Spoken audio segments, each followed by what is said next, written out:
Hello, listeners, and welcome back to another episode of the Whipping Boys podcast. My name is John. I'm here with Simon. Hello. And we are excited to come back and talk about Season 2 of Babylon 5, which I believe is subtitled The Coming of Shadows. I meant to just double-check that before we recorded, actually. I think that's the case.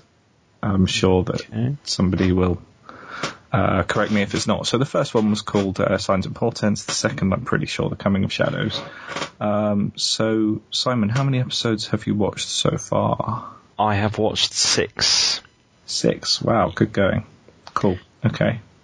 And I just want to say, for those who have listened to our Season 1 discussion, which went up not all that long ago, I did speak in it about how I had watched Babylon 5 Season 1 before, and I'd tried to watch Season 2, and I had found a massive disconnect between Seasons 1 and 2, which meant it just kind of left me unable to carry on watching, because I didn't know where any of the stories were going. It seemed like nothing had been picked up between seasons. Now, I'll be honest, I was watching bootlegged episodes of that back then, and rewatching it this time, I've realised that the reason why there was such a big disconnect was because all of the episodes were in the wrong order. And so I have now seen the beginning of Season 2 in the right order. Because you picked up the DVDs? Yeah, because I'm now watching it officially, and not some stupid way. Season 2 episode 1 is actually episode 1 and not like episode 5. Right. I think it was. Yeah. See, so now piracy is bad, kids. Yeah, although not illegal in the UK anymore. What? You won't, it's not a criminal offence in the UK to pirate. You will instead get like a message from the government saying this is bad, and that's about it. Oh, cool. Yeah, you can't be charged anymore. Not that we're advocating it, obviously. No, and the thing is, I've bought Babylon 5. I bought the DVDs as they came out in season box sets, and then I rebought them all in the huge, giant mega box, whatever it's called. So I've actually bought them enough for both of us. So, yeah, sorry. Don't worry about that kind of thing. Move on. So, now that you've had a proper introduction to Sheridan, do you have any kind of initial thoughts on him? Initial thoughts, I have a sentence written here that I don't actually find him as immediately likeable as Sinclair. No. But he does have a lot more depth of character. The kind of interactions with the other people, the fact that he's got a history with Ivanova, the fact that he hates kind of bureaucracy, and he hates this idea that he's becoming like a politician. He kind of, he sees himself as more of a, he would, a soldier. If he was a Minbari, he'd be in the warrior class, and he'd probably hate to be in any of the others. He sees himself as more of a soldier, and he just hates where his life is going. He's obviously, did I mention was it his wife?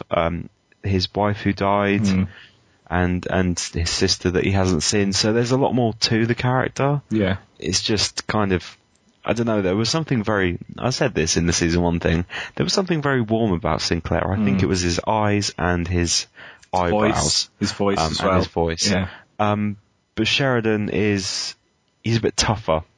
Yeah, I agree. I didn't like Sheridan as much as Sinclair. And what's weird is, I think they specifically, as well as Michael O'Hare having issues transferring to a television schedule or whatever it was that we discussed before, there'd been a problem with, I don't know if it was the ratings exactly, but it was with the network going, this guy isn't right for the leading man. We need someone who's more marketable, more popular. So it was like a big deal to get in Bruce Boxleitner, who was a bigger name, who's more marketable face and all that kind of stuff. Bigger name. But yes, I agree. I don't see him as more. I think the network saw this guy as more likable. I didn't necessarily agree. I think some of it is he's very American. Yeah. Like, in a way that I know G.I. Joe Sinclair kind is... of American. Yeah, I know Sinclair is American as well. Well, I don't know if they really, he's whatever. But Sheridan's very, hi there, apple pie, kind of like his accent is very Midwest. Yeah. Not that I know whether he comes from Midwest, but I know exactly what you're talking about, yeah. And the thing is that, if you Google, pictures of Sinclair, which I did for the drawings that I did for the season 1 video, you can see he's very sympathetic. Sheridan doesn't have that kind of, you don't feel sympathy for him in the same, at least not in these first 6 episodes, I don't think. I felt a little bit of sympathy for him when the first words out of his sister's mouth were, "You've got fat." Oh, really? Whatever it was that she said. I did read on the internet about Michael O'Hare, a story because the anniversary was the anniversary this year or last year, or 2012. JMS told the story about why he quit, why he left the show. Apparently he suffered from quite severe mental health issues. Yes, no, I remember that. Yeah. After we recorded the other one, I remembered I'd seen a video about JMS explaining it, I think, but I couldn't... he suffered from paranoid delusions and things like that. Unfortunately, I did, in the process of that, I did hear that he does come back for a 2-part episode or something like that to round off his character, so I know that that's coming. But JMS, you don't know any details? No, right. JMS said that kind of even that was a struggle to get him in to do that. Right. So, it's very sad. But I think that they managed to adapt where things were going to fit Sheridan quite well in his place. Yes, and especially since we've been getting this impression that Earth is becoming more hostile to aliens. President Clark, who left Earth Force One just before the explosion. He was the vice president, since sworn in, said he was going to put more emphasis on Earth for humans, and that kind of thing. So it fits in with the story that they've replaced Sinclair with someone that the Minbari despise. Yeah, Starkiller. Yeah. So should we go from episode to episode? Yeah, I think so. We'll do what we did last time. I'll just read out a brief synopsis and then any thoughts we've got on the episode. Points of departure. As Captain John Sheridan assumes command of Babylon 5, he learns the reason why the Minbari inexplicably surrendered to Earth in the Earth-Minbari War, while a renegade Minbari ship seeks to restart it. We find out here that Sinclair has been reassigned to the Minbari homeworld as an ambassador. So he's just like Delenn in reverse, essentially. And yes, it explains what Starkiller did, which makes the Minbari hate him so much, which was he mined an asteroid field with nukes and took out the pride of their entire fleet, which I think is the only Minbari warship that was destroyed in the entire conflict. So he has become, he has a reputation that no other human does to the Minbari. Yeah. Do you think the Minbari are a little bit childish about this? Yeah. Bear in mind the number of humans they killed. And he takes out one ship. And I think that the number, I think over 1 billion humans were killed, and maybe with thousands of Minbari, we're probably talking. Maybe quite a few hundred of them in this one ship. But yeah, I mean, when you're talking on scales like that, you'd have thought they would just be grown up enough to go, well done, rather than really holding it against him in a way that the humans don't react like that to the Minbari at any point.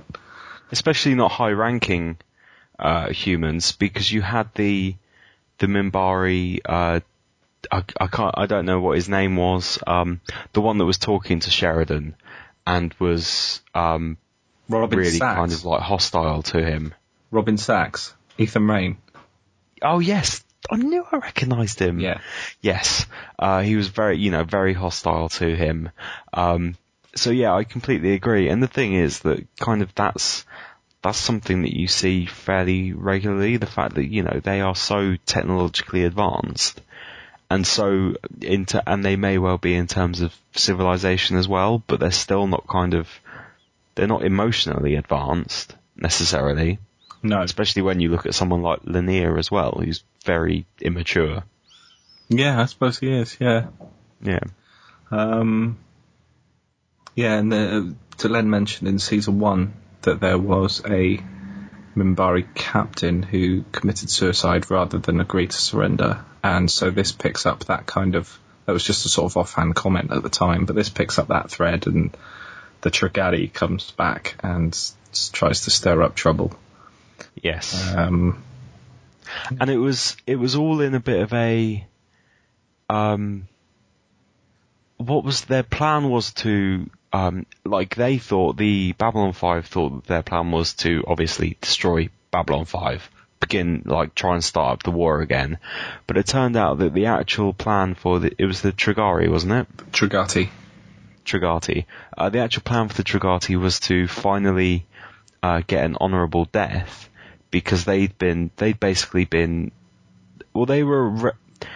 they been exiled, or did they they were renegades that were then subsequently exiled? They weren't officially exiled because they weren't there to be exiled. They just vanished. Right. They ran. But they're considered renegades. Yeah. So they are looking for kind of an end to the conflict, but they want an honourable death for a war that they probably see never actually properly ended. And so they try to goad Babylon 5 into a conflict in which they would be destroyed. Yeah.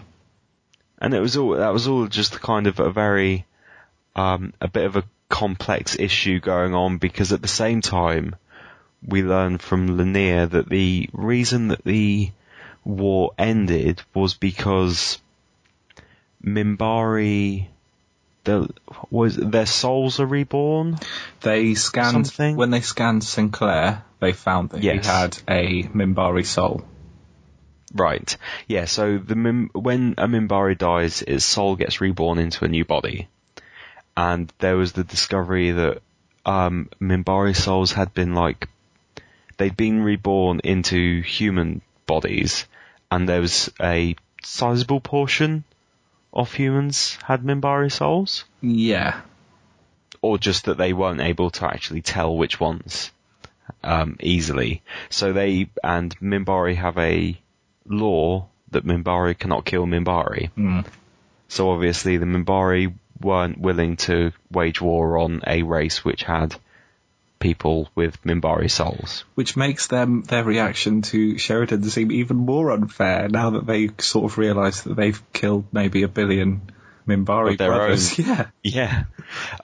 So this is information that the Trigati doesn't have as they're trying to begin a conflict with Babylon 5. And so it all gets a bit complex with another Minbari warship turning up to disable the Trigati ship, and just all of this stuff going on. And, I mean, to be honest, I didn't really like this revelation. I don't know how you felt about it once. There will be more explanations. I assumed that there would be. Yeah. And that there's a lot more to it than Lanier said.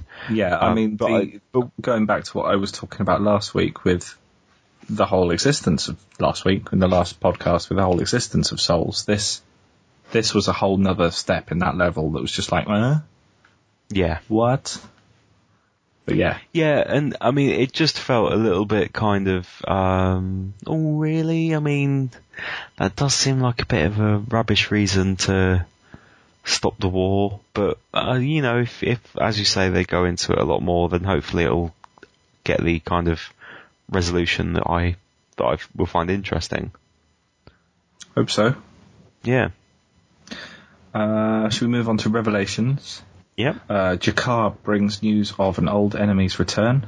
Dr. Franklin tries to bring Garibaldi out of his coma, and Delenn returns quite changed. Yeah, so this is the first time we hear about Zahadum? Yep. Is this the episode? This is the ancient homeworld of the Darkness, as they're called. Shakar probably refers to them as that. I can't remember. Yes. They're the Shadows and the Darkness. They're like, or the Thing. Demons. On the rim. Yeah. Yeah. So there's been rumours of them stirring, and we see Shakar fighting some small shadowy ships at the beginning, don't we? And a couple of his, I don't know what to call them. I'm just going to call them warbirds. I don't know why. Probably because it reminds me of Klingons. Yeah. A little bit. That race for some reason. They get taken out, and Jakar just manages to get through the jump gate in time. Yeah. Yeah. So he gets back to Babylon 5, and he talks about this Jaquan prophecy, doesn't he?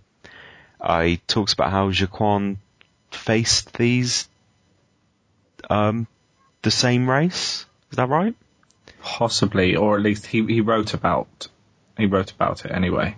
Yeah, and so Jakar knows that this is a race that actually has the potential to wipe out the whole galaxy. Yeah.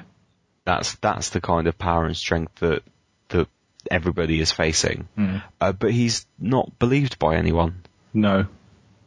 Even when the ship that goes to investigate this planet has an accident. Yes. A jump gate accident, I think they write it off as. And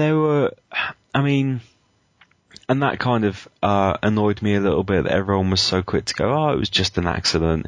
Because it's like with, it's like that, there are no coincidences kind of thing. Like, something that annoyed me at the end of season 1 with Garibaldi was when Sinclair was telling there was a woman he was talking to, Sinclair was like, my chief of security told me that the president was in danger, and she was like, no, it was just an accident. It's like, no, my chief of security warned me that the president was going to get killed, and then the president got killed. Yeah. And you're saying it's a coincidence. Like, that same thing happened here. Yeah, but you don't know what's going on Earth, and this woman may be well aware. No, I know, but it was just kind of like, it was just a little bit silly, but the same thing happened here where, Jakar warns about how this disgustingly dangerous thing is out there, and, they're a threat to everyone, and then the ship that goes there to scout on them gets destroyed, and they're all just like, whatever. It was an accident. So, I don't know. I have to see how that develops. Yeah. Yeah. And we get Mr. Morden back in this one as well. Yep. And this is where Londo makes the joke about him eliminating the non-homeworld. Yeah. Isn't he? And he's like, one thing at a time. Yeah. And Londo's face is just like shock. He just has no idea whether or not Morden is being serious. Yeah. At the same time, because obviously he made the offhand kind of remark about this outlook. I can't remember what outpost. What it? The outpost, yeah. About dealing with it, obviously, and it got wiped out. So Londo's probably a little bit concerned at the moment that he's going to get news in like a couple of days' time that the whole non-homeworld has been wiped out. Yeah. Yeah, his face is brilliant there. He's like got no idea what he's wrapped himself up in. I don't think he's immensely comfortable with it. No. I've written, my fault with my notes here, I've written down that we had some stuff about Anna Sheridan here, but I don't know if it's really worth going into. I mean, we just found out that she went on a bit of an expedition. Yeah, I don't know if that's really... Yeah, and Garibaldi comes out of his coma. Yep, they use the machine from season 1. Yeah. Is this the episode where they use Talia and locate Jack? Yep, and it's the same episode that Sheridan gets told by the president that he has to transfer him to Earth. Yeah, and then he vanishes. And then, he gets moved to another transport that isn't officially on record. So obviously, it's, I don't think I'd be reading an exceptional amount into it to notice that the president is incredibly suspicious in this whole situation, in terms of him, because he left Earth Force One on Mars, didn't he? Yeah, well, because he said he had the flu, and just before it blew up outside Babylon 5. No, it didn't. It blew up at the transfer point on Io. Oh, did it? Was that not near Babylon 5? No, they were watching it. It's just because they were watching it on the news. Right. Yeah. Okay, so it blew up the transfer point Io's on Io. one of Jupiter's moons. Okay. I think. But yeah, so the president's being quite suspicious with all of this because obviously, what's his name? Garibaldi's second in command could possibly incriminate him in anything if it is indeed kind of his plan that is happening here. So I assume that we're going to see more from this guy. What was his name? Jack, did you say? Yeah, I think his name's Jack. Yeah, I assume that we'll see more from him. He won't just kind of have been wiped off the map, although maybe. You never know. Yeah. I mean, if he has been called back by people because they don't want him to reveal anything, they're just likely to kill him. Yeah. Yeah. And finally we get our first glimpse of Delenn. Yes. I think having come out of I think you covered this in the last show. Yeah, although I hadn't seen this bit where she was all the thing first. Yeah. The thing. All rocky first.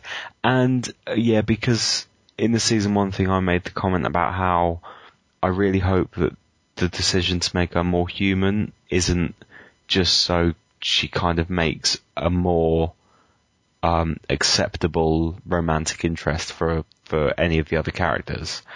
And they've changed a lot more about her. Like, she's got hair now, she's got normal ears and everything like that. Her head thing, I don't quite know what to call it. Crest. Her crest is mostly covered up by her hair. Well, depending on how she wears it. It's just like a headband. Yeah, basically. And I didn't like it even more, the fact that they tried to play like a bait and switch kind of thing, where you first see her and you think she's horribly mutated, and then when she finally reveals herself, she's actually the opposite kind of thing. So I don't really like kind of that part of the story at the moment. Okay. I don't quite think that that's where it's ending though, to be honest. Like, maybe the transformation doesn't quite end at this point and she continues going or something like that. So I'm not sure, we'll have to see. Okay. Geometry of Shadows. Ivanova deals with a Drazi custom, which only occurs once every 5 years, and techno mages arrive on the station. Techno. So this introduces Lord Reefer, my favourite member of the Centauri nobility, who's named after a drugs reference. Lord Reefer, yes, because him, Londo, and is it Veer? Can't remember what is Veer, Londo's. Yeah, they discuss. Well, Veer doesn't really. Veer's like, please, Londo, listen to me. Stop it. What are you doing? They kind of make slightly obscure references to the Emperor of the Centauri Empire, and that he may be coming to the end of his reign, and kind of what to do once that reign ends. And they seem to be kind of, I don't know if I kind of read this right, but this guy seems to be insinuating that maybe kind of if Londo got into his good graces, that he may well get quite a powerful position in this new ruling kind of class. You mean into Reefer's good graces or into the... Yeah, into Reefer's. Well, basically, he's saying if we're both pretty powerful, if your star's on the rise, if we work together, we're both going to come out of this really well if we play it right. Yeah. Yeah, but the plan is to not have one emperor replace him, is it? Is to have like a council. Oh, I don't know.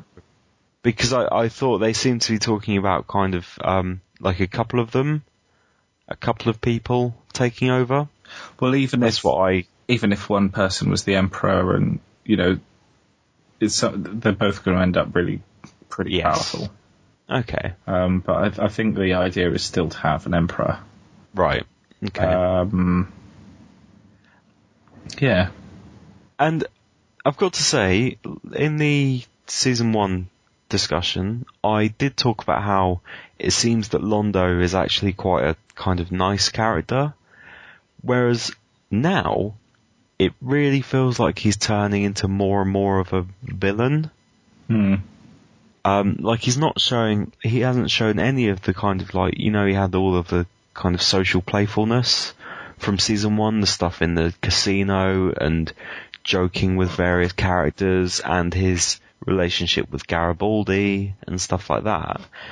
And there's not really been any of that. It's mainly just been about doing quite evil stuff.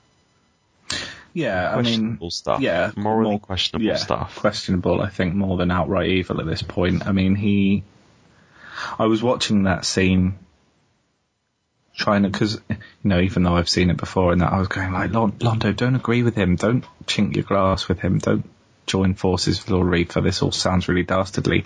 And I was thinking, well, he can't really talk himself out of it at the moment. He's put himself in this. He's ended up in this position that he can't really extricate himself from. So I don't know how much he was torn about that sort of decision at the time. But he has become a lot more serious recently. And then in this episode, he decides to try and get a blessing from some techno mages because that helped out the last emperor. Right. Which he sends Veer to try and get the blessing, and there's some fun there. I do like Sheridan telling Londo off in his office for bugging it. Yes. Londo's really upset at that point. What do you think of the techno mages? I'm not sure, I mean, I don't know how popular a group they are for the normal fans of the show, but I actually didn't really like them.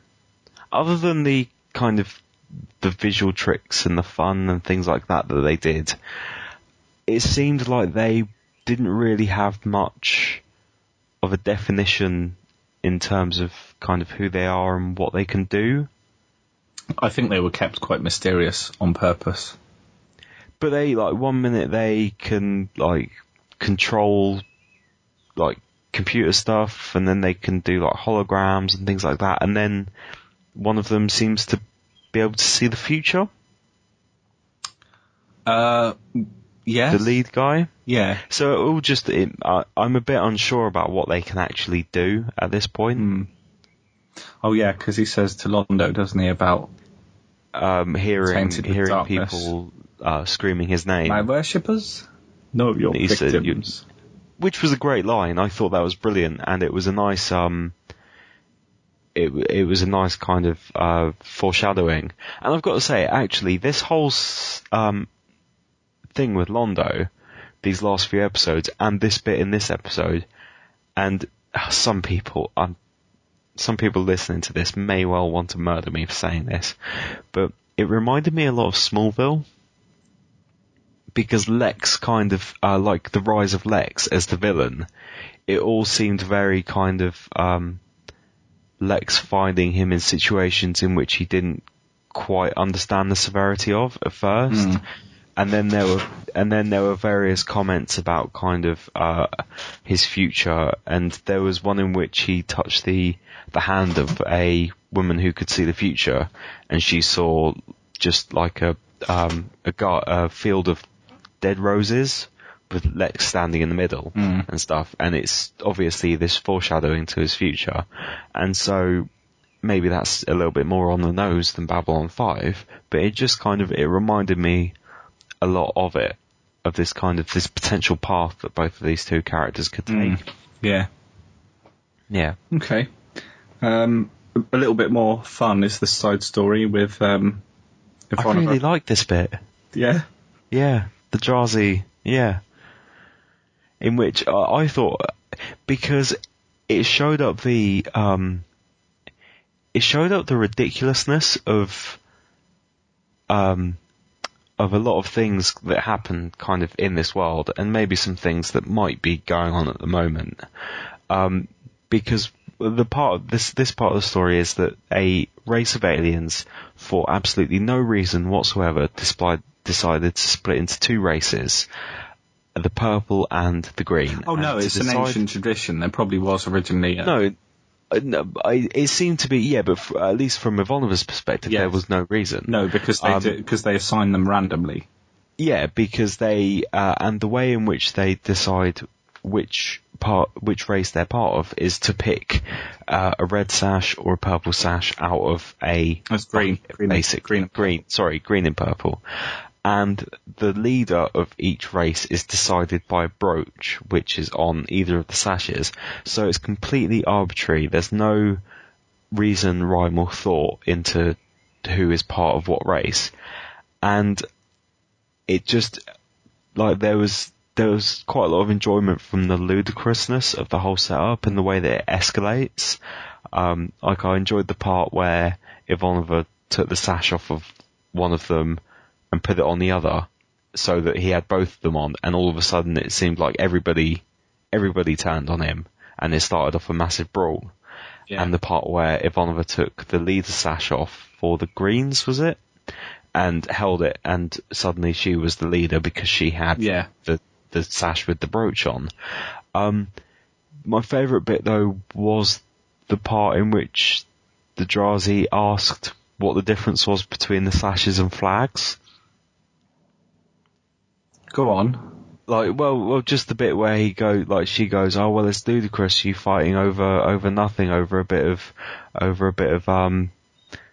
like a bit of cloth or whatever, and he goes, do you not do this with your flags? Oh yeah. And it just kind of, like, that's what I mean about it kind of showed up the ludicrousness and pointlessness of a lot of things that go on.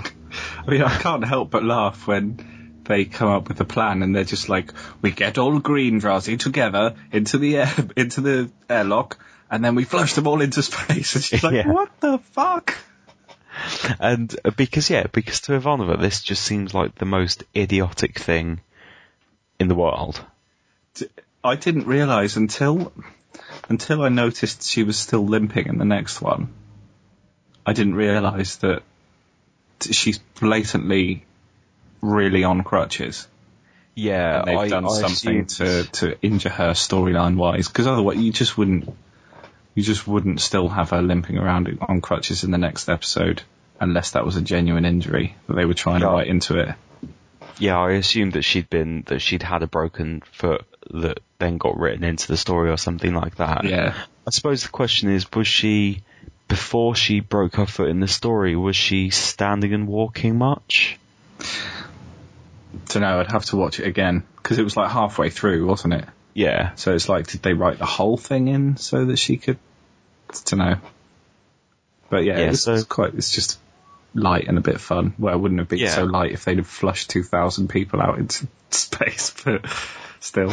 It would have still been quite fun though, just because of the stupidness of the idea. Yeah. Yeah. But I thought that was quite a good kind of like second story. Mm. Yeah, and it's her learning to, was Sinclair, Sheridan say? He's teaching her diplomacy or something. Yeah. Distant Star, episode 4, Captain Sheridan's old commanding officer arrives at the station and disaster ensues in hyperspace. Now, this is also the episode where they all get put on diets, which I like the scene where they all swap plates around. That's quite funny, I think. I mean, we've talked about this before. Some of the humour on the show, it's oddly old-fashioned and charming. It's not like Yeah, Joss Whedon. see, I It's not don't- like razor sharp Joss Whedon humour. It's kind of a bit like your granddad's kind of humour. Yeah, I imagine some kind of a comedy jingle going on behind them It's as they like are found out by. It's like a Stooges sketch or something. It's like a side. Yeah. See, but I don't like the comedy in this. I know that I made the comment of the time one, in, what was it, Babylon Squared, Mm. that I didn't like, and I mean, it was okay here, but it didn't make the episode terrible for me, but it didn't make it hilarious. When the comedy lands, it lands really well. I mean, there's a scene between two of the major characters that takes place in a lift, which I can't remember when it happens, but when we come to this day, it's still one of my favourite comedy scenes I've ever seen. Right. But, yeah. And the other thing about this food sub-storyline is Garibaldi talking about something called banya chowder. Right. Which, for some reason, I've never got around to looking up before, but this time I have, and I need to make this. What is it? Do you remember him describing his favourite dish that his dad used to make him? Not really. I know that he... You take a pint of extra virgin olive oil. Oh yes, yeah, it's like fondue, isn't it? You melt a slab of butter into it, like a whole stick of butter, and then you fill it up with chopped garlic and anchovies, and then you dip stuff in it. Mm. Yeah, I remember now. Yeah, amazing. It's fondue. Sounds terrible. Sounds amazing. I have to do this. And yeah, so Sheridan's old buddy turns up, and he's in a ship which is basically as long as Babylon 5. Yeah, Explorer class. I meant to say this with the Technomagers episode, but something that I didn't give credit for in season 1 discussion, but I'm going to now, is that for a show that was made at this point in the 90s, there's quite a lot of quite impressive CGI. Well, yeah, I was going to bring this up last week. I mean, because you were talking about Deep Space Nine looking better. I'm not sure that it necessarily does. I much prefer the design of Babylon 5 to Deep Space Nine. The station. I'll tell you what they're really good at getting with this CGI is a sense of scale. Like that, what was the Explorer ship called? I think it was just called an Explorer class ship, wasn't it? No, they had I can't remember what the ship name was. But yeah, it looked, we were told that it was huge, but the sense of scale they had on it was brilliant. It looked massive. And the CGI for the Technomagers episode with the big creature hologram was great, especially for when with this was 95? 94. So definitely really impressive in terms of the quality of the effects in this. On a TV budget as well. Yeah, on the TV budget. And the other thing that I don't think we've covered yet, which you might not have noticed or be aware of, but this is, as far as I'm aware, it's the only sci-fi show that shows ships moving realistically in space. Like physically. The ships. What you mean? Spaceships fly very differently in space in real life to how they would do in Star Wars. Yeah. Or stuff like that. So there's no atmosphere in space, obviously, so there's nothing to slow a ship down. So once you're kind of travelling, then you're travelling in that direction until you change direction. Like inertia and stuff like that. There's a very specific way, if you watch the way the Star Furies fly, it's very different to how an X-Wing flies. An X-Wing basically flies like a plane. And they've got their thrusters as well. So once a Star Fury's moving forward, it doesn't need to be thrusting because it's already moving at that speed, but then it will use its thrusters to steer, change direction, and that kind of thing, and slow down. Yeah, whereas most of the time you see stuff just flying like a plane. in space, which Yeah. isn't realistic. So that's quite cool. And it was all done on Amigas, which people... An Amiga? Yeah, Really? Yeah, people usually bring that up as a reason to, I'm not watching that, it was all done on Amigas, but actually, I think that's pretty cool. Yeah, I think that's really cool. Yeah. Yeah. I had an Amiga. I know. Yeah. Yeah. Yeah, I think that's a really cool bit of knowledge. Yeah. Not because it talks about any kind of quality of it, but because it's just quite interesting that they managed to do that on an Amiga. Yeah, it was probably why Yeah. they managed to get quite good stuff at like on a TV budget, on a non-Star Trek budget. Talented animators and a reasonably cheap sort of home PC setup. Yeah. And so yeah, we get the ship is sort of stranded out in hyperspace, and they send out the Star Furies to kind of help it come back. And By a daisy chain kind of method. yeah, I can never remember the guy's name, but this the Star Fury pilot who is like the squadron leader or whatever. I can never remember the guy's name, but he sees a shadow ship, doesn't he? Yeah. And he makes a pledge to find out what it is one day. Yeah, because basically what happened was that in hyperspace, this Explorer class ship, was it attacked by the darkness, the shadow ship? Or No. was it? No, I think it was an accident. But then there was didn't the other Star Fury ship kind of do the same thing as the Explorer class ship, because it was like a fried all their electronics, didn't it? You might be right. Yeah, I mean, the Shadow came past. I think it was basically not interested in the Star Furies, but it destroyed one of them and knocked the other one out of whack.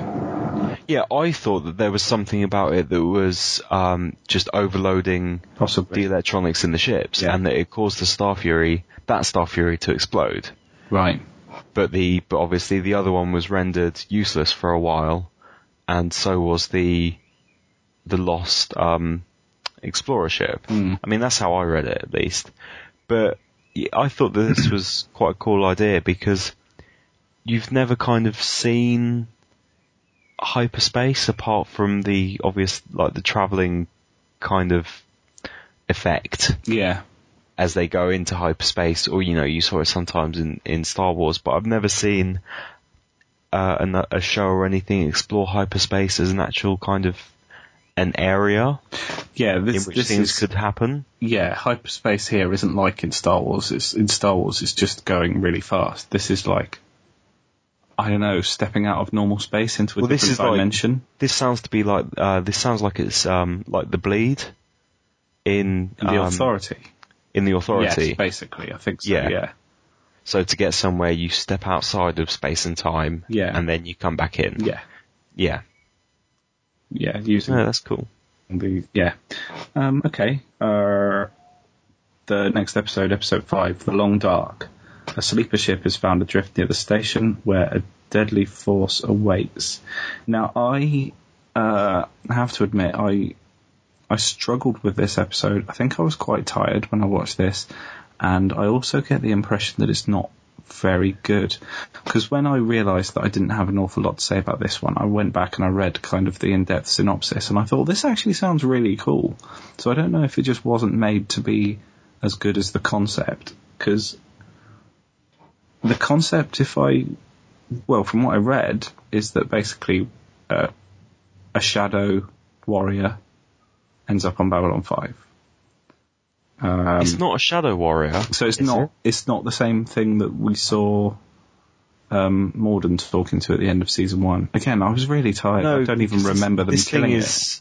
This thing is invisible. So were they. They weren't, because you could see them. Well, they were... They were shadows. Okay, yeah. Whereas this thing was actually invisible. Does it have multi-legs? Is it like a big spider? I can't remember, but it's quite big. Because they can go invisible. I don't think, although there was talk about it it being picked up on the rim, on the outer rim. So it's possible, Basically, but then shadows are pretty much the same as the Rachni. Is it the Rachni? from Mass Effect? I Are they're a bit like can't remember. a bit like antlions from Half-Life, like a sort of a big insectoid thing with a massive head. No, this was Right. This was more of a traditional kind of two-legged Demon-y thing. anthropoid, I suppose you'd call it. Because Jakar has his book where he points at a demon thing. I remember that. I never connected the dots that it might be a shadow. I just thought it was a kind of throwaway done in one alien, because nothing that we'd been said about this thing seemed to relate to anything else that we'd been told. I thought there was some reference to somebody saying that it was heading for Zahadum. And that, possibly. the power was calling back all its dark agents from throughout the universe or something. Actually, I've just got to point out that this was the episode that I thought was episode 1. Right. So I'd seen this episode before, so I didn't really pay all that much attention this time because I thought I remembered it quite well. So it may well be that I'd missed out some information. Right. That I would have known before if I'd have watched the other episodes. Right. You get me? Yeah. So things like you saying them being called back to Zahadum and Yes. stuff like that. So you might be completely right. But in terms of whether or not this was a good episode, no, I don't think it was. I think it took way too long. It spent too much time dealing with the woman who was in stasis. Yeah. But her story wasn't interesting. Yeah. That was an issue. It was like it was a developing romance story between her and Dr. Franklin, which just had no interest to me. Jesus, I don't remember that at all. I really was not paying attention when I watched this. And then you had the guy who was in the down below, who was stationed on the Outer Rim during the war or something, I think. And he had some of his life force taken by this monster he can now obviously sense it is back on the ship. And that was basically it until this thing got killed at the end. Right. I don't think it was a very good episode. Okay. But if it has more significance like you think it might do, I might have to go back and rewatch it again. No, I don't think it's worth it. Honestly, Okay. I just don't think it was very good. No. It's been hard enough getting you to watch this through the first time. It's probably better to move forward. Yeah. Episode 6, I think, is called Spider in the Web. Yes. Talia witnesses a murder at the hands of a Free Mars member. So I had a little chuckle at the beginning of this episode when I recognised Lucille Bluth. Yes. She was the senator or something. I recognised her voice before I did her face. But yeah, I'm currently rewatching Arrested Development. So yeah, I've been finding her. I was laughing my arse off the other day. I was watching the Godzilla bit. I actually watched it not that long ago, but you'll have to remind me. They're all going Godzilla. They're all doing Godzilla impressions. Ah! And like Michael's like, shut up, all of you, sort of thing. And then Lucille walks in and she goes, Arr! And he goes, Mom. And she's like, what? We're out of vodka. And he goes, oh, I thought we were doing Godzilla. And then she goes, ah! And he goes, Mom, that's enough. And she goes, what? I was laughing.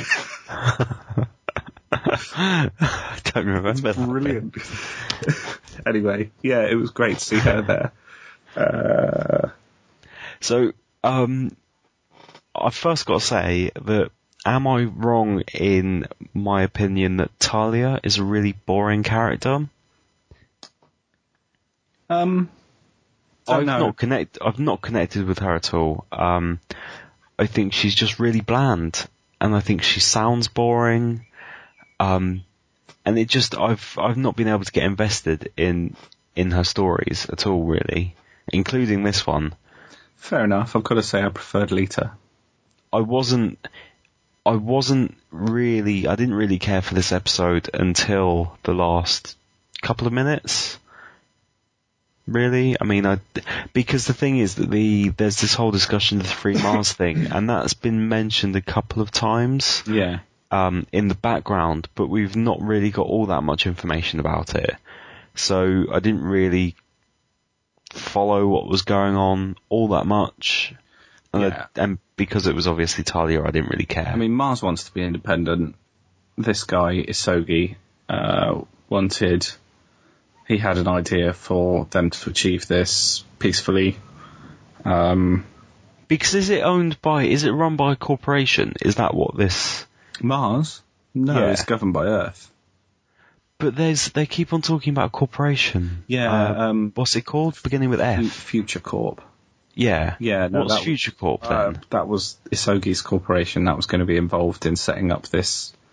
Right. Okay. I can't remember what the plan was, but it was setting up Mars as some sort of point of trade or something for alien races, or I don't know. Were you surprised to see that San Diego was a wasteland? Not really. Although Comic-Con's not on anymore, obviously. Yeah. Yeah. I'm not saying that I kind of knew it, but I didn't really have much of a connection with it, really. Okay. It would be different if it was like London or something like that. That would be appalling. But I'm so disconnected from anywhere in America. Yeah. Fair enough. Very funny exchange, I thought, between Sheridan and Ivanova, where Sheridan asks, can't remember what exactly the question is. It's about telepaths or psycho. And Ivanova goes, "You know how I feel about telepaths, sir." And he goes, "If I recall, you threw one out of a third-story window once." And then she says, "Oh, there was a pool there," and he went about how she didn't know whether or not there was a pool there, and stuff. Just imagine, I can imagine her throwing a telepath out of a third-story window. That's hilarious. Yeah, that's quite a drop. Yeah. So yeah, I didn't really care about this all that much until the end, in which we had conversations between. Well, first of all, looks like there's a budding romance between Talia and Garibaldi, who clicked in this episode as being TV's Bruce Willis. Oh, it's taken you this long? Yeah, it has, but he really looks like him. Yeah. And he almost kind of, like it's a role that I could see Bruce Willis playing as well. Mm. It's definitely like a Bruce Willis type of actor. Yeah. So yes, end of this episode we had Sheridan and Garibaldi having a discussion about who was behind this assassination, because it didn't really seem plausible that it was actually Free Mars because of who was killed. Because why would somebody from Free Mars try to assassinate someone who was trying to give them more freedom, which is what this character was doing. And we find out that Sheridan is a lover of conspiracy theories. Yeah, I love that. I've forgotten about that. I love people who like conspiracy theories. And he talks about a shadowy cabal who is basically guiding the Earth government from the background, called Bureau 13. Bureau 13, yeah. Yeah. And allegedly. Yeah, and that they may well be behind the events on Mars to try and destabilize, obviously, all of these kind of the freedom thing. And there were a lot of pieces to it, really, trying to get the corporations in line, trying to destabilize the Free Mars movement, and this woman, the woman who knew the assassin, trying to kind of discredit her as well. And that was quite cool. And obviously Sheridan says that kind of he's going to make it his mission now to find out everything about this Bureau 13. And then it cuts to a woman who we see the face of. We're not given any information about her other than the fact that she seems to be part of this Bureau 13. Yeah. And she may well be, and she was the person that was apparently controlling this assassin, who was a unwilling assassin, basically. and that he had died. He'd previously been dead, or at least written off as dead. No, there was a Lazarus Project, wasn't there? They did a Commander Shepard on him. Yes. Yeah. And we see Talia going through... Is it deceased Psycorps members she's going through? I don't know if they're Psycor, but she is listed as deceased. I'm going to make a prediction. Okay. And it's probably a really obvious prediction. I assume that's Ivanova's mother. That you don't need to say anything. But number one, her picture looks like Ivanova. She's pulling a stern face. Number two, she's dead. Number three, she was psychic. Number four, Ivanova's relationship with psychics was referenced in this episode. Okay. So I think that woman is Ivanova's mother. Okay. Yeah. And then when it gets revealed whether it is or isn't, you could tell me. If it is, you can tell me how obvious it was. Okay. Like when you figured out, basically. Right. So yeah. I'm enjoying this season a lot more than season 1 so far. Yeah, it is definitely better. And also you know everyone a little bit better, even if you've had this little bit of a hump with Sheridan. There was a major character introduced in this episode really quietly. Let me guess. Let me have a think. I'm trying to... Who? A member of Garibaldi's security team called Zach Allen. Oh, yeah. Wait, no. I seem to remember him getting an actual introduction, like arriving on the station with his bags and meeting Garibaldi and saying, "Hi, I'm Zach Allen, I'm joining your team." Nope, that seems to be nonsense. He makes a particular point of calling, when he calls Garibaldi at one point, he says, "Garibaldi, this is Zach Allen. We need to go to this room for whatever reason." And yeah, he's not really, nothing is mentioned about him being new or anything, but yeah, he's sort of a major new character. Okay. He's played by Jeff Conaway, who was Kinnicky in Grease. Don't know if you're familiar with Grease. No. I've never sat through the whole thing. I didn't like it. I haven't seen it again. I saw it a long time ago when I was a kid. Yeah. Continuing on the sad theme from our last podcast, he passed away. As did Robin Sachs, which I didn't mention in the first one. Ethan Rain.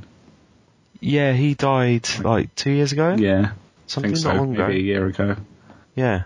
Babylon 5 curse. Oh God, don't say that. Yeah. So yeah, we're 6 episodes in. I think actually the fact that we're going into these in a little more depth now means that we can probably, I reckon, we record. Maybe we do half the season and put that out as a podcast. Yeah. So we've got like another 5 to watch before we get to that point. Okay. Personally, I think we should record again after you've seen episode 9. So give me a shout when you've watched episode 9 and we'll get back together and record that, and then we can record the final 2 and put something out. Yeah, okay. Do you want to go over the contact stuff? Yep, so you can email us at thwippingboys@gmail.com, or you can visit our website, thwippingboys.com. Talk to us on Twitter, @thwippingboys. Give a search for us on YouTube. We do have a YouTube address, but I bet neither of us can remember it, which is just brilliant. You can subscribe on YouTube and iTunes, and chat to us. Yeah, do all of the above. Send us an email. Let us know. Are you enjoying our Babylon 5 run through? Are we talking nonsense? Are you a disgruntled DS9 fan that wants our heads? Let us know. Are you angry that I compared Babylon 5 to Smallville? Well, I've still not seen Smallville, so maybe we'll have to reverse this one day and I'll have to watch Smallville. Maybe. I don't think it's an amazing show. Oh, right. Probably not then. I think it's got amazing parts to it. Yeah. And I think Lex Luthor is probably the best Lex Luthor there's been. And he's probably one of my favourite TV show characters, but the show itself, I wouldn't I wouldn't kind of force you through that.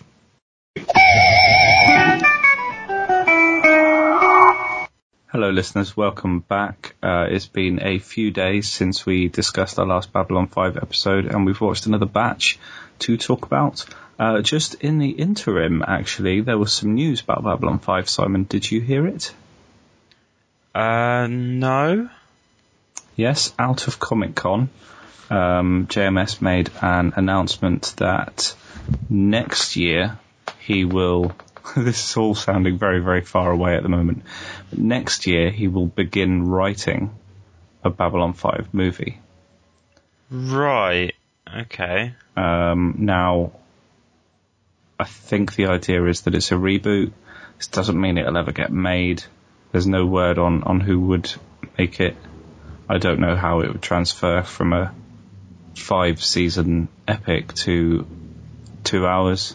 Don't know, lots of questions, but overall, if it's just a really cool sci-fi story about a pretty cool space station and some stuff that happens there, then bring it on.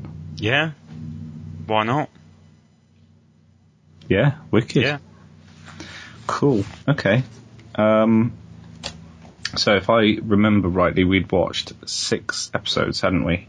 Yes, we had. So excuse me while I just get my notes up. Excuse you while a boy racer speeds away in the background. Oh, you can hear that? Yeah. Yes. Sorry about that, listeners. Racing away in his Clio. I could shut the window, but it is a heat wave in the UK at the moment. By heat wave, we mean sort of like 27 degrees. Yeah. 27 degrees C, which anyone else would find an absolute joke. Yep. So episode 7 was Soulmates. Londo Malari has a plan to rid himself of his pesky 3 wives, as Talia Winter's ex-husband comes aboard hoping for a reconciliation. Okay. Do you remember what I said about Talia in the last part? That she bored you? And the episodes that focus on her, I don't enjoy. This is the second of 3 Talia-based episodes, isn't it, in a row? Yeah, and it dragged me down. I didn't care about her part of this story in any way, shape or form. Even though she'd been married to Holtz? I don't care. I didn't even recognise it was Holtz. Really? Yeah, that's how little I cared about that section. Just didn't have any interest in it. I have to say I agree. She's so bland. And it's in part it's the way the portrayal, because obviously she's supposed to be quite maybe a little bit disconnected because she's part of the Psy-Corps, because she's a psychic. But, she says things in a very strange way.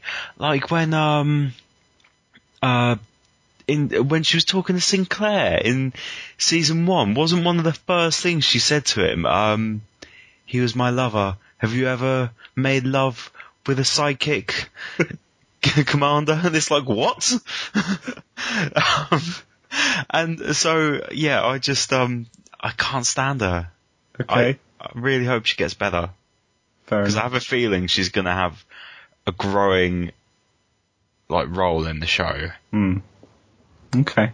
There were a couple of other storylines in this that I think were a lot better. First of all, there was the 3 wives. And I clicked on something. I was wondering for a while, because you mentioned, I think in the season 1 thing, about how his 3 wives called Pestilence, Famine and Death. And I was like, but why are there only 3 of them? And then with obviously the events that happen in the next few episodes, I was like, Londo's War! Yeah. I was like, oh my god, awesome! Yeah, that was quite a fun part of the episode, even though it focused on how much they all hate each other. But who actually tried to have him killed? Was it Timov? Was it the one he kept? No. Did anybody who did try to have him killed? I can't. I'm not sure if I completely follow. Wasn't it something to do with Stoner? Because Garibaldi was accusing him of it, and he was just like, "Oh, that's interesting," in his weirdly detached, quiet voice. Yeah. Honestly, I can't remember. I don't think it was one of the wives. One of them said that she wouldn't have cared if he did die because it would mean they'd all keep their allowance. Right. Inheritance. I think that was Timov, because what... was Timov was the one he kept. She was the one that was always truthful to his face. Yeah, it was at least, he said, at least with you I know kind of where I stand. She's the one that gave blood, so she wasn't interested in dying. Yeah. Okay. I just can't remember, because I think I flitted in and out of that episode because of the Talia section. Yeah. So I just can't remember who tried to... Can't believe you didn't recognise Holes. I just didn't, and the stupid thing is, you told me beforehand that he was in an episode. He's got, I'd pronounce his surname, but it's unpronounceable. Keith Sharadbacker. It starts SZ, and then it gets worse. That's Shazez, I'm gonna Google now. But while you do that, I will just briefly talk about the third and most entertaining story in this episode. It was a bit slight, but I thought it was quite sweet and fluffy. It was the thing about Delen's hair.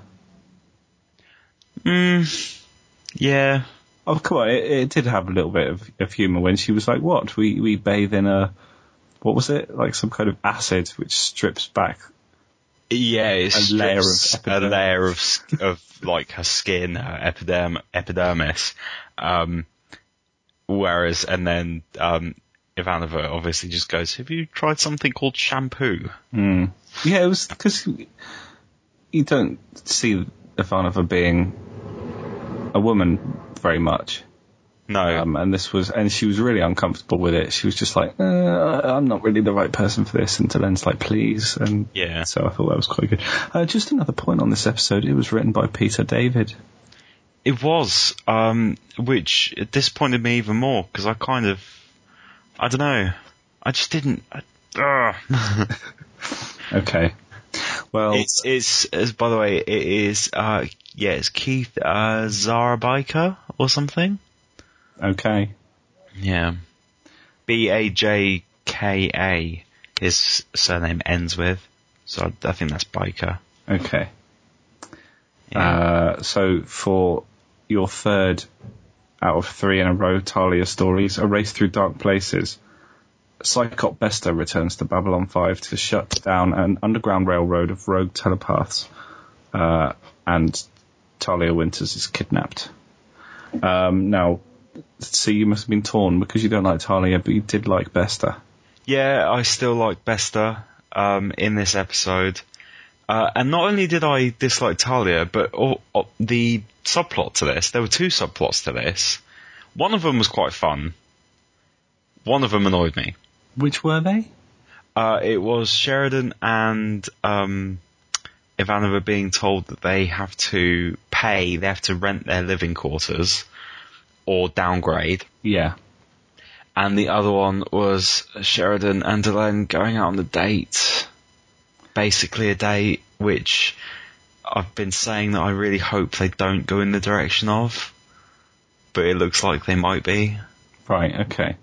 I really like Bester. I just think he's quite and it must be quite kind of cool for that actor to be able to play a role where there might be some people that don't know that he was Chekhov.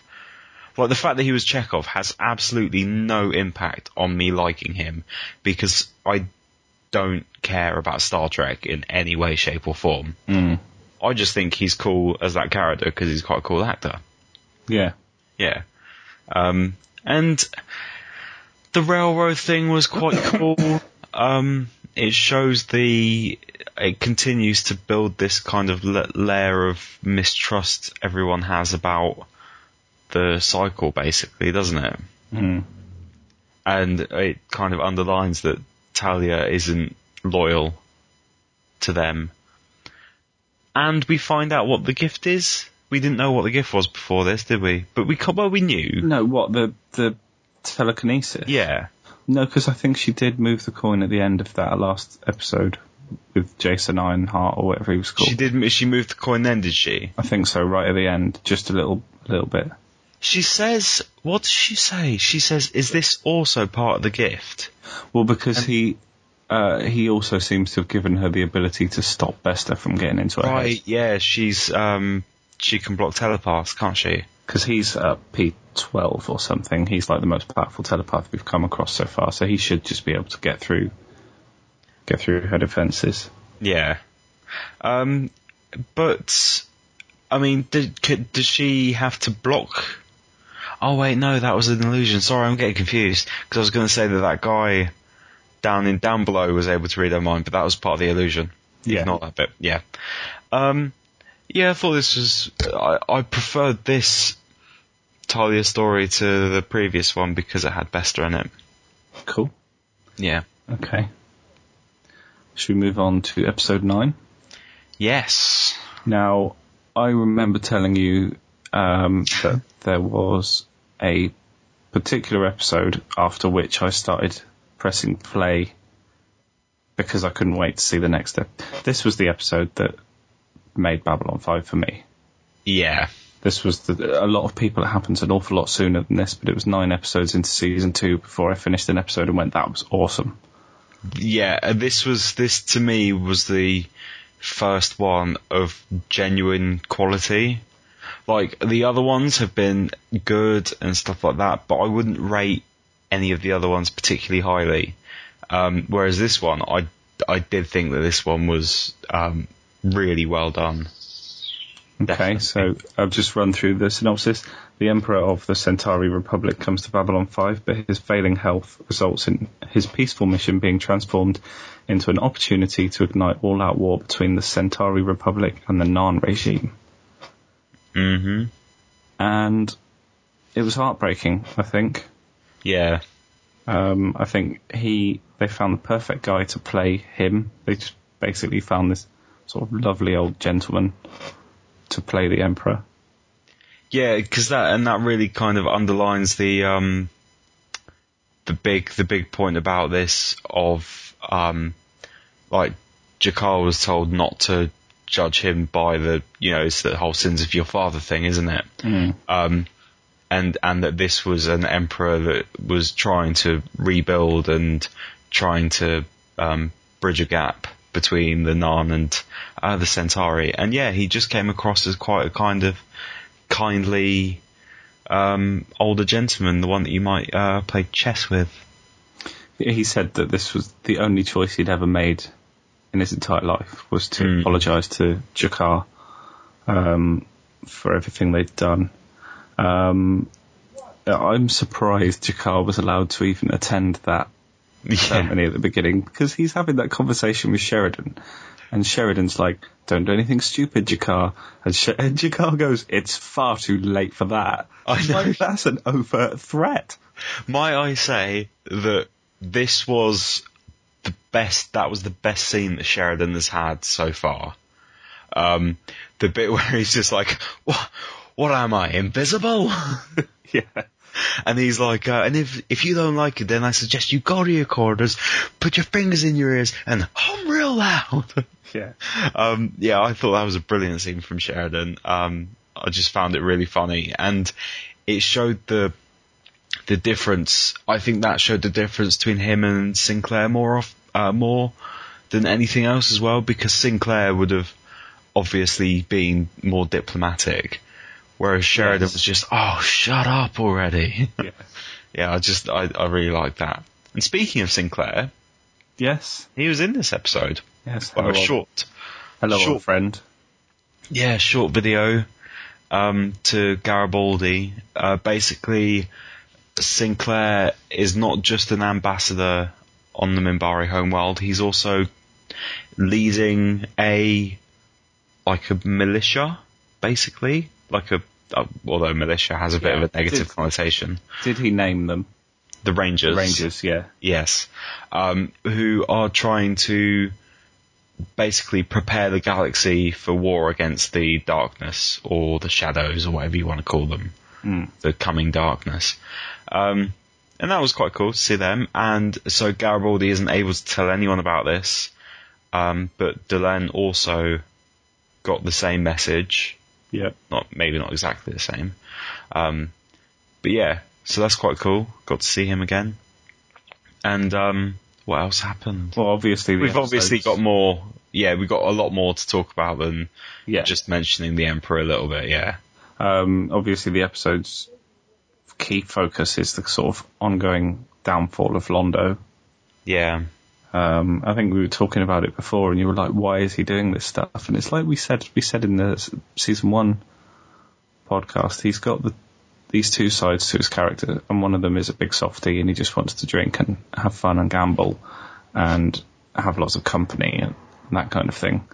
And the other side is this kind of greed for power and restoring the Centauri Republic to its rightful place in the stars and that.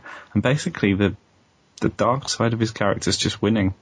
Because you were like, why is he doing this? And it's just that. It's just the temptation is, and he's done it slowly by, when he first said to Morden that he'd like him to sort this problem out at the end of season 1, he didn't realise how far it was going to go. He didn't know what he was asking for. But now that he's in, he's got to keep going down that path. He was, he didn't know what he was asking for with the outpost at the end of season 1. Now he's well aware of what Morden is doing. Yeah. And he's culpable in the actions. He is, he has the knowledge and he's not doing anything positive with it. So basically what happened in this episode was a plan was enacted that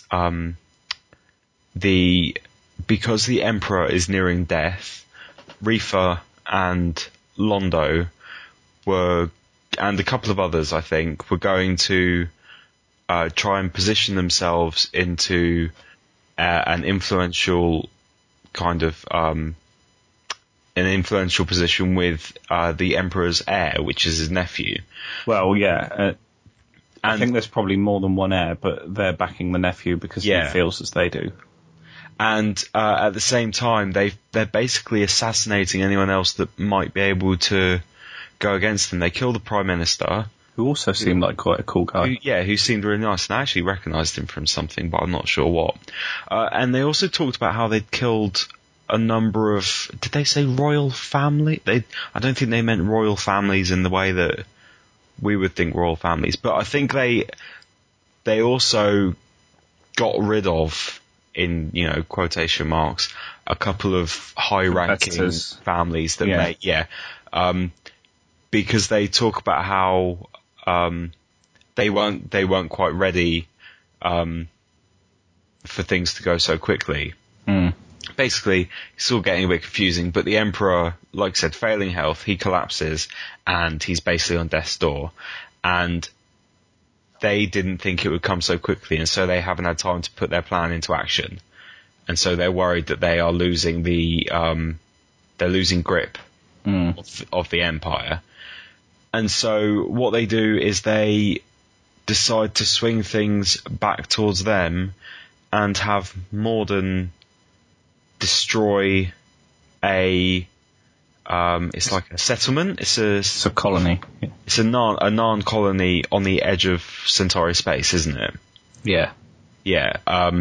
They have the shadows destroy that, and so the Centauri can reclaim that planet, and it gets taken as a Centauri and a Londo-led Centauri victory against the Narn, in which they've reclaimed a portion of their empire. And so we get how many was it? 250,000? Close to 250,000 Narn slaughtered. Yeah. Terrible. I love the bit where Londo has the idea and like Via's reaction is just perfect. Oh, it was Via's sat in the background, he's writing a letter or something, and Londo's like, the Nan, they have a colony in Sector 14, don't they? And Via just looks up and he's like, Londo. And Londo just waves him off. He just like shoots him off with his hands. Like, and then afterwards he shouts at him and I really don't think you should do this, Londo. There's no coming back from this. Yeah. I thought that was brilliant. Because Via could very easily have become or stayed, because he was a little bit of one beforehand, a comedy character, a comedy, like sideshow, side character. But I think that gave him a bit of depth. The fact that he's actually willing to stand up to Londo, and he's got his head on straight. He's quite mature, and he's trying to do what's best for everyone, basically, not just Centauri. It seems like. So basically, this destruction of this Narn colony was sadly counterpointed by Jakar found out what you were saying earlier about how the whole purpose of the Emperor's visit to Babylon 5 was so that the Emperor could stand with Jakar live on, like, television, I suppose, and apologise to him for all of the atrocities that Centauri had committed against the Narn in the past. The Emperor had died without being able to do this, but this changed Jakar's perspective of the Centauri quite a lot, and while his civilization was being destroyed, while his colony was being destroyed, he got overly pally with Londo. And it was a really awkward kind of moment, because you were just waiting for it all to, and Londo was as well. That was the thing. Yeah. You were just waiting for it all to fall apart. I'm going to buy you a drink. Yeah. And sadly it did fall apart, and it was this episode where he kicked some serious bum, wasn't it? I think it was, I think it cut to him at one point throwing security people. Yeah. Yeah. I think this really helped create Chikara as a really sympathetic character. Yeah. Yeah. I definitely think this was the best episode so far. Yeah, and I've got to say, I thought Kosh was a little bit cruel. He could have, just as the old Centauri was dying, he could have just given him, he could have lied. Yeah. He was like, how will it end? In fire. In fire. Yeah. Nice. And the strange thing is that before I watched this episode, I actually wrote to you saying that Kosh had only been glimpsed once before in this season. Yeah. And then, I went straight into an episode where people were talking about him all the time. And obviously we saw him as well. So yeah, poor Emperor. He didn't die happy. No. Yeah. But he did say Londo was damned. Yes, that is true. Yeah. I've been meaning to say, actually, I think Natoth was in this one. After what I was saying in the season 1 podcast, it's really obvious she's played by a different lady this time around. She's got a softer voice. She's got a more feminine voice. Yeah. This one, she's not as hot now as she was. Okay, let's not go into that. Yeah, no, I either had not noticed before, but I think I must have done, or I'd forgotten, which is more likely. But yeah, I read up on it. There were something like there was the previous attaché who was a different character, and then there were possibly 3 or maybe even 4 people that played Natoth, one of whom never even made it to screen. Right. She just couldn't get through the makeup. Yeah. She just couldn't get through that stage. Like somebody walked out before they'd even been in front of a camera. So quite. Oh, there's something about this episode. Sorry, there's something about this episode that I need to point out. Go on. Which I I think it was this episode, and it's not a serious thing, I just found it really stupid.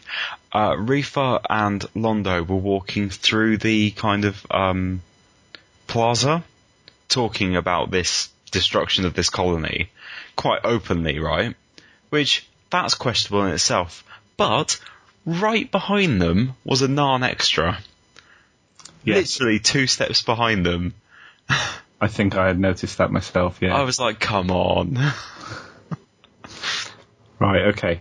Episode 10. Gropos. General Richard Franklin, father of Stephen, arrives on Babylon 5 with an army of 25,000 Earth Force Marines, ground pounders, or Gropos, as they are also known, about to be deployed in a war zone. I personally don't have an awful lot to say about this episode, which isn't to say I don't like it, because I do. I think it's quite good. No, but nothing much. Kind of, it was entertaining, but nothing all that much happened in it.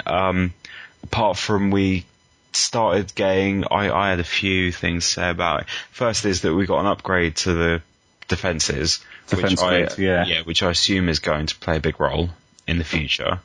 And also we had... no, nobody ever comes to try and attack the station ever. Oh yeah, that's never going to happen, is it? And we had... I don't know if it's the first time we've had people questioning kind of what Delenn is now. But it's, we had people saying about how she's not one or the other anymore. Didn't we? That was about it, really. Oh, and that the...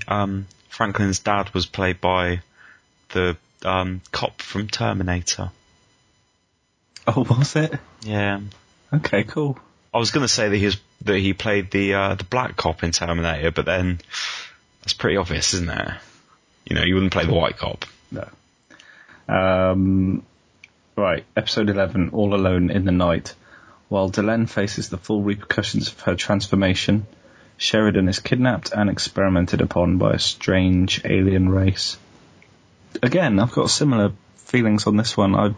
I personally don't have an awful lot to add. But it's okay. So Delenn she gets kicked out of the Grey Council. And finds replaced by a warrior. Yeah.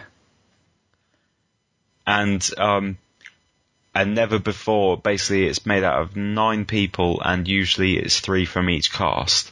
But this time, with the replacement by another warrior, there are now 4 of the warrior cast, which means they have the ruling vote of the Grey Council, which means that basically they're in power now, which obviously is making, well, not, you never know where it might go, but I assume that's making allusions to the fact that the Minbari are going to be more aggressive, in the future at some point. We'll see more focus on the warrior, because so far it's mostly been like the religious cast, like Delenn and Lanier and stuff like that. Yeah. So, yeah. We also had William Hague back. Yeah, I mean, that was the only really sort of interesting long-term sort of thing that happened in this episode was he sort of said to Sheridan, there's stuff going on Earth. I don't like it. I don't think you like it. Have we got each other's backs? Sort of thing. And then Sheridan sort of passed that down to his sort of command staff. Yeah. Franklin, Ivanova, Garibaldi. Yeah. And then we had this other plot about Sheridan being kidnapped. Wasn't really much to that. No. I always find it quite shocking when they space everyone. Because everybody was pretty much separate this episode, weren't they? No, those aliens space. Oh, when they actually... captives. Oh, well, no, I thought you meant... I think you were trying to do some, shorthand talking. No. About how they spaced everyone out in this episode, which they did. Yeah. And to be fair... when they space everyone, in the... in that alien ship. An alien ship. Yeah, but they're an alien ship that have captured... Why does that shock you? I don't know. It's just a shocking image, I think. It's quite an effective image on the screen when you see everyone just suddenly flashed out in space, and Ivanova goes nuts. she's so angry about it that it takes her ages to recognise Morse code. 3 dots, 3 dashes, 3 dots, SOS. Oh my god. Yeah. Yeah. So that's it for the first half of Babylon 5 Season 2, episodes 1 to 11. We will be putting out another podcast focusing on the rest of the season, so make sure you check that out. Right. Yeah. We'll catch you with part 2. Yeah. Bye. Bye.